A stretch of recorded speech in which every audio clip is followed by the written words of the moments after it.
I first saw her at a dusty roadside cafe, sunlight catching the copper strands of her hair as she filled up a blue vintage Land Cruiser. I didn't believe in love at first sight until her eyes, green like rebellion, met mine for a moment that felt stolen from time. She ordered coffee, black, no sugar. Her voice was husky, with a trace of French. I offered her the only free table, and instead of thanking me, she asked, "Do you always stare at strangers like that?" That was my first warning. I ignored it. Her name was Camila, but she said it like a secret. I told her mine, William, as though it would matter. She didn't shake my hand. She just smirked and asked if I ever got tired of this town. I said yes, too quickly. Something about her made me want to leave with her. She laughed, rolled her eyes, and called me a cliché. Still, when she pulled out a crumpled map and asked for directions north, I knew I'd already started following her. "Wanna show me instead of telling me?" she asked, jingling her keys. I said yes, barely thinking. Maybe that was my second mistake. Or maybe the best decision I ever made. The engine roared to life like it knew we were about to chase something impossible. The town blurred behind us, and so did the rules. I told myself I was just being friendly. But every mile felt like falling. She turned up the radio and hummed along to a song I hadn't heard in years. Her voice cracked in all the wrong places, but it was beautiful. I asked her where she was from, and she said, "Nowhere important." I wanted to ask more, but something in her silence warned me not to. We drove through a ghost town where time had given up. She slowed down, stared at a boarded-up movie theater, then sped up again. Her past was chasing us, we just hadn't seen it yet. We stopped at a rundown motel off Route 66. One room, 2 beds, flickering neon lights. She said she'd been there before, years ago, in a life she didn't miss. I didn't ask for details. That night, we drank cheap wine on the hood of her car and made up stories about the stars. She said she used to name them as a kid, names she's long forgotten. I realized then, she wasn't just running, she was erasing herself. In the morning, she traced the map with chipped nails. "We go here next," she said, pointing to a town I'd never heard of. I asked why, and she said, "Because I've never been afraid of getting lost." I admired that, her hunger for the unknown. I told her about my job I hated, the house I didn't decorate, and the people I pretended to like. She didn't laugh. She just said, "Then you needed this drive more than I did." The car's compass stopped working somewhere in New Mexico. "That's all right," she said, tapping it gently. "Sometimes the best places are the ones you don't plan for." We ended up in a town with no name, but it had the best peach pie and a bookstore that smelled like dreams. Camila spent hours there, flipping through books with forgotten dedications. I watched her from a distance, wondering who had once loved her enough to make her flinch at certain words. I finally asked about the tattoo on her wrist, a small compass rose with a broken needle. She looked down at it like it belonged to someone else. "A reminder," she said, "that I never needed direction to survive." She didn't explain further, and I didn't push. But that night, I dreamed of her driving off with smoke in her wake, while I stood at the roadside, heart in hand, still wondering how it all began. In the desert, under the brutal sun, she finally told me about her brother, the one who died in a car crash she walked away from. "I was driving," she whispered. "He was asleep. I was singing this stupid song." I didn't know what to say. So I didn't say anything. Just held the silence with her until the wind picked it up and carried it somewhere safe. That's when I realized, sometimes healing isn't loud, it's shared stillness. We passed a sign that said Mercy, population 208. Camila laughed. "Bet it's got more ghosts than people." I told her I wasn't afraid of ghosts. "You will be," she said, but smiled. In Mercy, we stayed 2 nights. She fixed a leaking faucet for a lonely innkeeper, and I helped a boy find his lost dog. Something about that place made her softer, like she remembered who she was before the road hardened her. In the Mercy Inn, I found a letter in the bedside drawer, yellowed with time and never sent. It was from someone named Scarlett, begging for forgiveness from a lover who never replied. I showed it to Camila. She read it in silence, then folded it back with a tenderness I hadn't seen before. "So many people want to be forgiven, but don't know how to ask," she said. I didn't ask who she was thinking of, but I had a feeling it wasn't Scarlett. On our last day in Mercy, we met an old woman rocking slowly on a front porch. "Don't let the road eat you," she warned Camila, as if she could see the hunger behind her eyes. Camila only nodded. Later, Camila admitted, "I used to sit on porches like that, before I learned to run." It was the first time she hinted at who she was before the journey. I wanted more, but I knew she'd give it in pieces. We picked up a hitchhiker named Reed, a wandering poet with a harmonica and a backpack full of burned notebooks. He offered us songs instead of stories, and Camila let him ride in the back. He said strange things like, "Some hearts beat louder on highways," and Camila seemed to like his riddles. I didn't trust him, but I knew what it was like to travel with baggage that could speak. That night, we camped by a wide river under a canvas of stars. Reed played the harmonica softly while Camila danced barefoot in the sand, laughing like it was the first time in years. I watched her, half mesmerized, half scared. She looked like someone who belonged to the world, not a person. I was falling for a wild thing. And wild things don't stay. By the fire, Reed spoke of a girl he lost in Michigan and how he wrote her name on every page he burned. Camila didn't cry, but I saw her jaw tighten. Later, when he was asleep, she told me, "We all leave parts of ourselves behind, sometimes in people, sometimes in ashes." I nodded, but what I wanted to ask was, what part of me would she leave behind? We stopped for gas and found the station abandoned, swallowed by weeds. But Camila insisted we stay. "Sometimes empty places hold answers," she said. Inside, dust danced in sunbeams. She found a dusty Polaroid photo pinned to the wall, two teenagers, arms around each other, grinning. "That could have been me," she whispered, before slipping it into her pocket. The Land Cruiser coughed and died in the middle of nowhere. Camila cursed under her breath, kicked the tire, then sat on the hood, arms crossed like a sulking child. I offered to walk for help. "No," she said quickly. "If this is where we're meant to stop, let's just stop."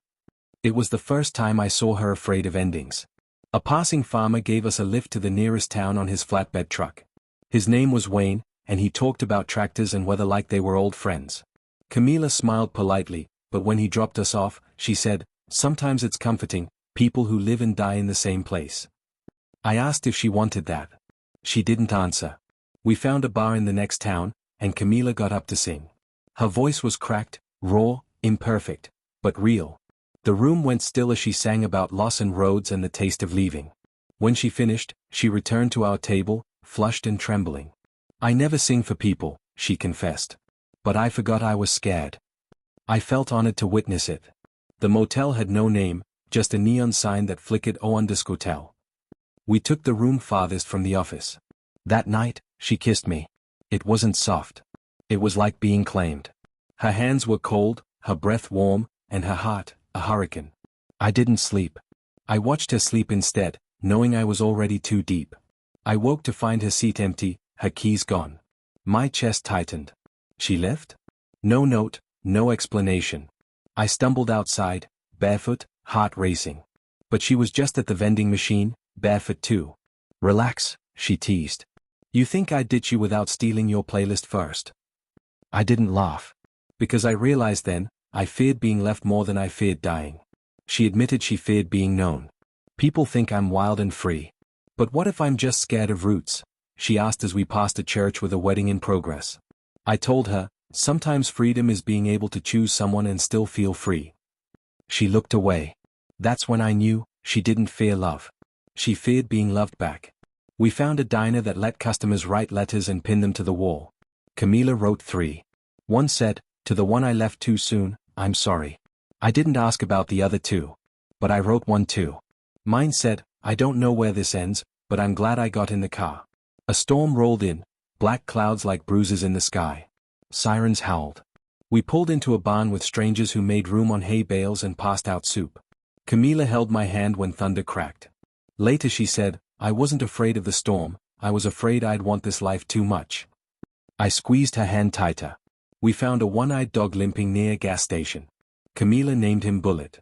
Because he's fast, even if he's broken. We fed him jerky and let him ride with us. That dog loved her instantly. And watching her smile at him, I realized, people like Camila don't need rescuing. But sometimes, they rescue others just to feel whole again. Yes, that's a real town in New Mexico. Camila insisted we stop. "Seems poetic," she said. We laughed too hard at a diner called The Reckoning. But that night, we fought for the first time. I asked what we were. She said, "We're motion."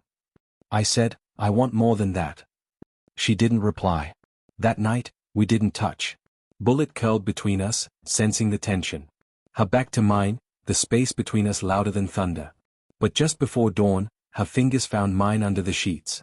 She didn't say anything. She didn't have to. I held on.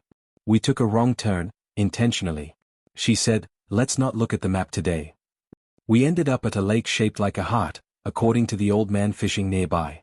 We swam, fully clothed, laughing until our teeth chattered. And for a moment, I believed this could last. I believed I could be enough to keep her still. It was the 4th of July, but we were miles from any celebration. We lit 3 sparklers by ourselves on the hood of her car. Camila whispered, "This is the first holiday I didn't dread." I kissed her before the last spark faded. She kissed me back like it might be the last time. I should have known. In the morning, she was gone. Bullet 2. The Land Cruiser's tire tracks curved out of the motel lot like a signature.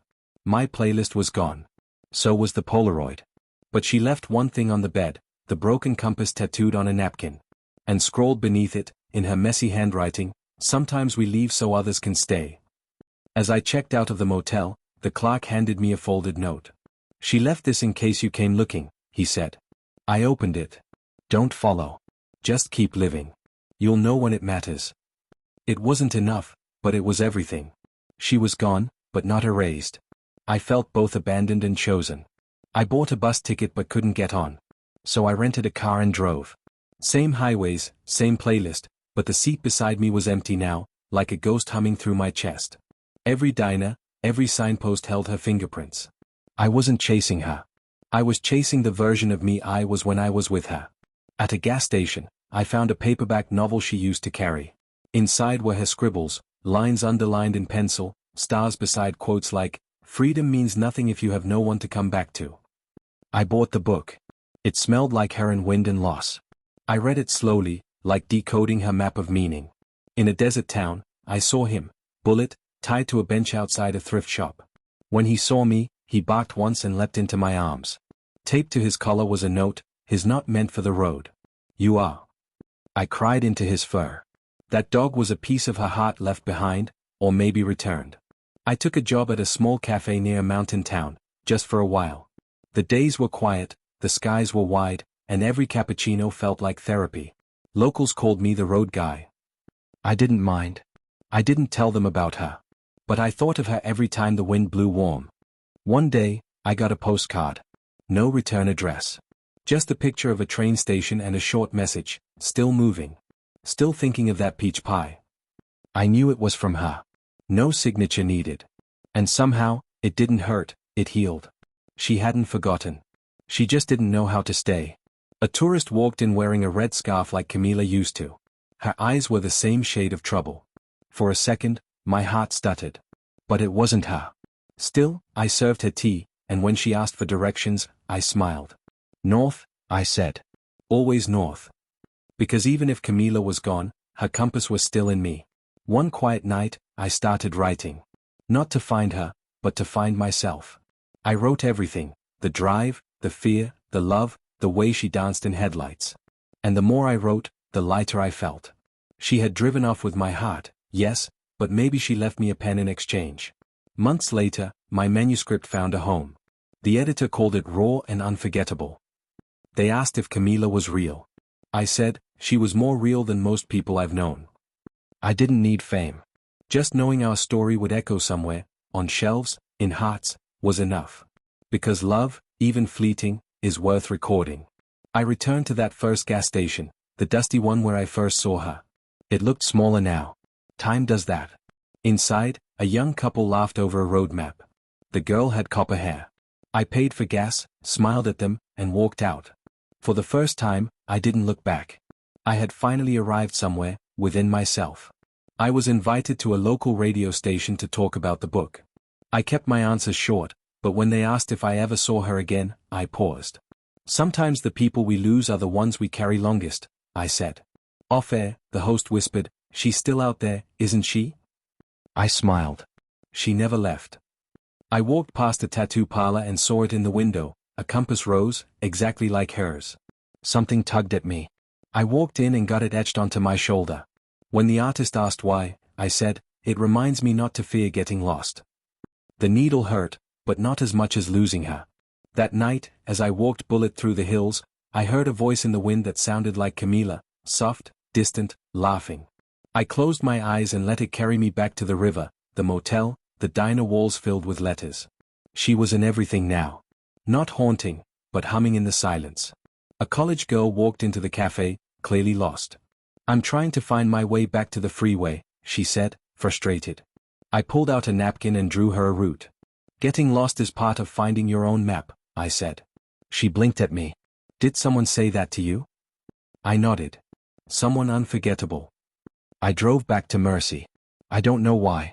Maybe to feel her presence again, or my own courage. The old woman on the porch was gone. But the innkeeper remembered me. He said Camila had passed through months ago. Didn't stay. Just sat on the porch for hours, he said. I imagined her there, battling ghosts. I returned to the diner with the letter wall. One of Camila's letters was still there, half faded by time. I took a photo of it. Then I wrote my own, "You took the road. I took the roots. But I still grow toward you." I pinned it up and walked away before I changed my mind. In a mountain bookstore, I saw a woman in a red scarf browsing the travel section. My breath caught. Was it? She turned. Not Camila. But she smiled at me warmly. "You look like a man searching for someone," she said. I replied. Now I'm just learning how to stop. Winter came suddenly. I stood on my porch, coffee in hand, watching snow blanket everything. A bullet lay by the door, peaceful. Snow reminded me of her silence, cold, soft, unavoidable. Some silences hurt. Others heal. I was beginning to tell the difference. I renamed the cafe, the Broken Compass. Locals loved it. Some asked if it meant I'd lost my way. I said, maybe. Or maybe I found a new one. Camila would have hated the name, too obvious, too poetic. But that's why I chose it. It was mine now. My journey, my version of the road. One evening, a customer handed me an envelope. A woman dropped this off. Said it was for the owner. My heart hammered. Inside, a note. "I drove off with your heart. I didn't know how to carry it. But I never lost it." No name. But I didn't need one. The snow melted. The fields turned green again, like hope growing without permission. I planted sunflowers behind the cafe. Camila once said she hated flowers. But she loved wild things that grew from nowhere. I imagined her seeing them from a distance, smiling without stopping. That would be enough. A girl with a leather journal came to the cafe, asking to interview me for her college paper. "Your story made me want to write my own," she said. I saw a younger version of myself in her, curious, broken, brave. I told her, stories are just places we drive through, some we stay in, some we barely survive. One morning, I packed a bag. No plans, no map. Just the itch to move. I reached for my car keys and stopped. I realized I wasn't running anymore. I didn't need to chase something I already carried. I made coffee, sat on the porch, and let the feeling pass like a summer wind. At a bookstore, I saw her car, the Land Cruiser, on the cover of a travel magazine. The headline, "The Woman Who Disappears into Horizons." My hands trembled. The article never gave her name. But I knew the woman with wind-tangled hair and green eyes. She had become a myth. And I was once her passenger. After the book's release, I received hundreds of letters. People shared their own Camila, the person who changed everything and then vanished. I read them all. Cried sometimes. Laughed too. And I wrote back when I could. Because love doesn't end in silence. It echoes. Bullet passed quietly in his sleep one morning. I buried him under the tallest tree near the cafe, tears soaking the soil. Weeks later, a scruffy pup wandered into the yard. I named him Rusty, because he was stubborn and bold, like her. Life always finds a way back. I was making breakfast when I heard a familiar voice through a podcast playing in the background. She was being interviewed anonymously. "I used to run from everything," she said. "Then I met someone who made me want to stay, but I was still too broken." I stood frozen. It was her. No doubt. That night, I wrote her a letter. "You made me braver, and softer, and whole. You taught me to stay, even when you left." I sealed it, stamped it, and placed it in the drawer. Never sent it. Because some things are meant to be written, not delivered. A package arrived, no return address. Inside, the Polaroid from the abandoned gas station. Two teens, arms around each other. A sticky note read, "I finally remembered their names." She was remembering again. Not forgetting. That meant more than any reunion. I walked to the edge of town, to the highest hill, and stood still. No destination. No plan. Just breath. And in that stillness, I felt it, the pulse of all the miles, the echoes of every motel, every kiss, every goodbye. I was no longer waiting for her. I was simply grateful we met. I finally took a trip, not to find Camila, but to rediscover the parts of me that weren't shaped by her. I took Rusty, a notebook, and no plans. Each town offered something, a smile from a stranger, a thunderstorm at midnight, silence I wasn't afraid of. For the first time, the road didn't ache. It hummed with peace. In a coastal town, I met a woman with kind eyes and a worn-out sun hat. She asked if I believed in love at first sight. I said I believed in impact, not timing. She said, "Whoever broke you did it beautifully." I didn't correct her. Because Camila didn't break me. She revealed me. There's a difference. At a farmer's market, someone played the same song Camila used to hum in the car. It stopped me in my tracks. The musician saw my reaction. "Brings back someone?" he asked. I nodded. She was the road, the wreck, and the recovery. He tipped his hat and said, "Sounds like she saved you by leaving." In a thrift store, I opened a journal marked "Free." Inside were scattered entries, some unfinished, some deeply poetic. One entry read, "I loved him, but I couldn't stay where I felt safe. I only know how to run." The handwriting wasn't hers, but it might as well have been. I bought the journal. It felt like a page from the same book. I dreamed of her, not the sad goodbye, but her laughing in the river, spinning barefoot in desert dust. I woke smiling, not aching. That's how I knew I was healing. Memories no longer felt like wounds. They felt like warmth on a cold morning. Rusty saw snow for the first time. He barked, chased flakes, and rolled like a wild child. I laughed harder than I had in months. I whispered to the sky, "You'd love him." And I imagined her reply, "Of course I would. He's stubborn, lost, and loyal. Like you." One slow afternoon at the cafe, a woman came in and froze when she saw the compass tattoo on my arm. "Did you know Camila?" Turns out, she was Camila's sister. They hadn't spoken in years. We sat for hours. She cried. I listened. Neither of us tried to explain to Camila. We just honored her absence together. I got a wedding invite from Reed, the hitchhiker poet. He was marrying a librarian he met while looking for a lost poem. I laughed out loud. His note said, "You taught me people can carry pain and still offer love. Come see proof." So I went. Because some chapters deserve happy endings. At the reception, Reed raised a glass and said, "We've all loved someone who vanished into the sunset. But if you remember them kindly, they never truly left." He looked at me across the crowd and nodded. I didn't cry. I toasted. Because that was true, Camila hadn't left. She'd become a compass in all of us. A couple in town had a baby girl. They named her Camila, no idea of my story. When they told me, I smiled so wide it hurt. That night, I wrote, "Some names haunt. Some return to us in softer forms." Today, Camila felt like a beginning, not an end. Driving through a junkyard looking for cafe furniture, I saw it, her Land Cruiser. Same dents. Same blue. The license plate had been removed. My chest tightened. I sat behind the wheel, just once. There was a sticker on the dash that wasn't there before, "You can't outrun what matters." Maybe she left it for me. In a distant town, I saw my book on a shelf between romance and travel memoirs. Someone had underlined a passage in pencil. She drove off with my heart, but I learned to walk on without it. I asked the clerk who marked it.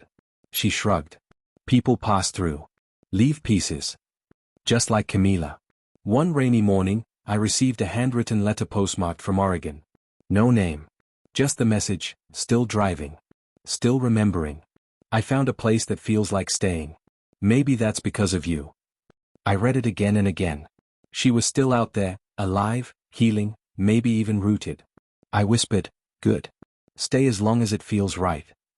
I began hosting writing workshops at the cafe. People came to write their heartbreaks into art. They didn't know my story, but they felt its echo in the way I listened. One girl said, "You don't give advice. You just give space." I smiled. That's what Camila had done too, even in her leaving. One evening, Rusty ran off into the tall grass, barking like he found treasure. When I caught up, he was circling a tree.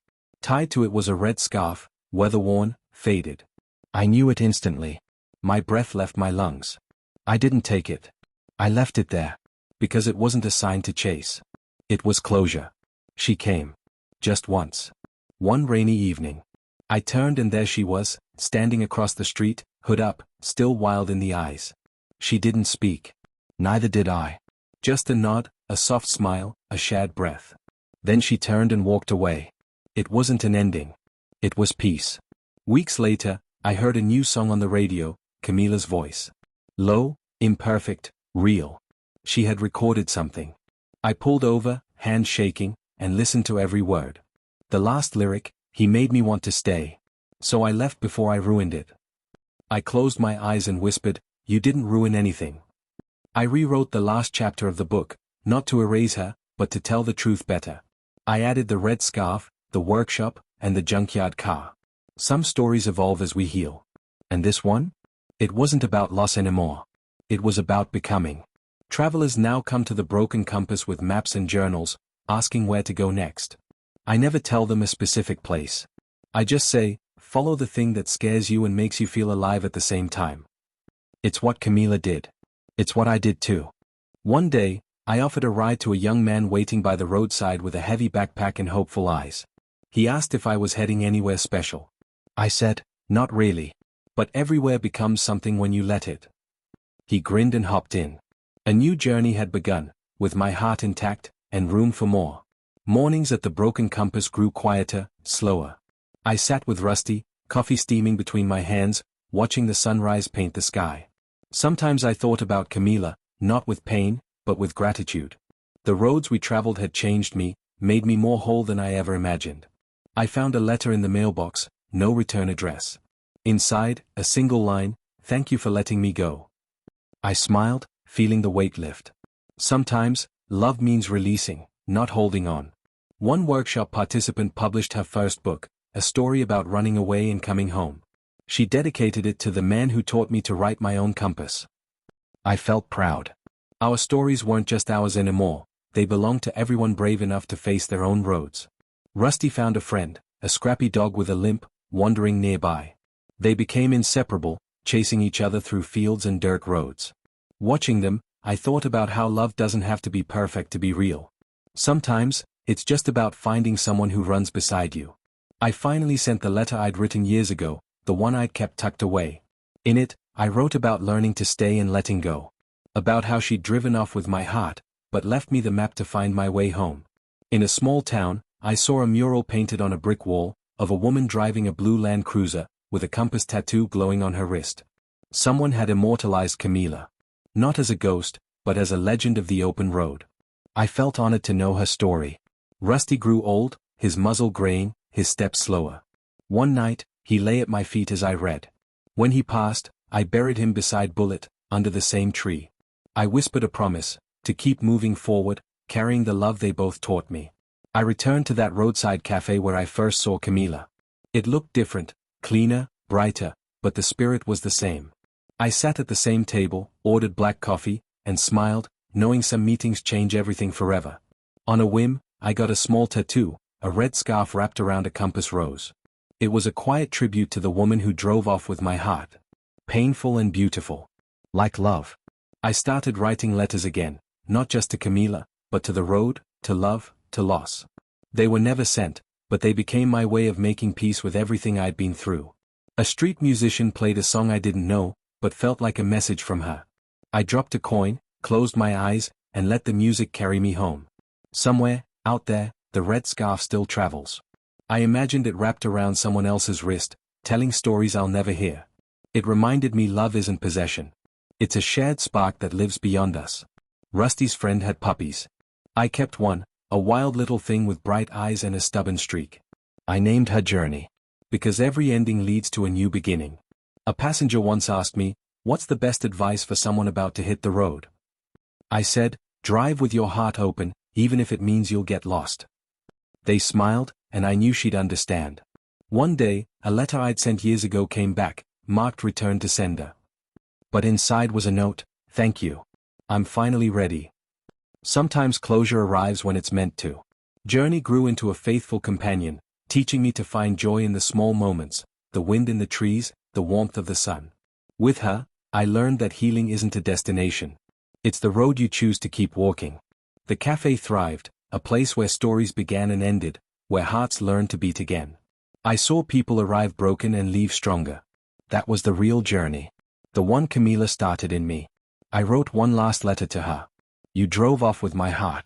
But in the miles without you, I found the pieces I never knew I lost. I sealed it and left it on the counter, knowing she'd find it if she ever came back. The road never ends. It twists, turns, and sometimes feels endless. But it's ours to choose how we travel it. I learned that love isn't about holding on, it's about letting go, while carrying the flame. The moral of the story: some hearts are wild, meant to roam. Some roads lead away, but every journey shapes who we become. Love, in all its forms, is both the drive and the destination. And sometimes, the bravest thing we can do is let someone drive off with our heart, and trust that we'll find our way home.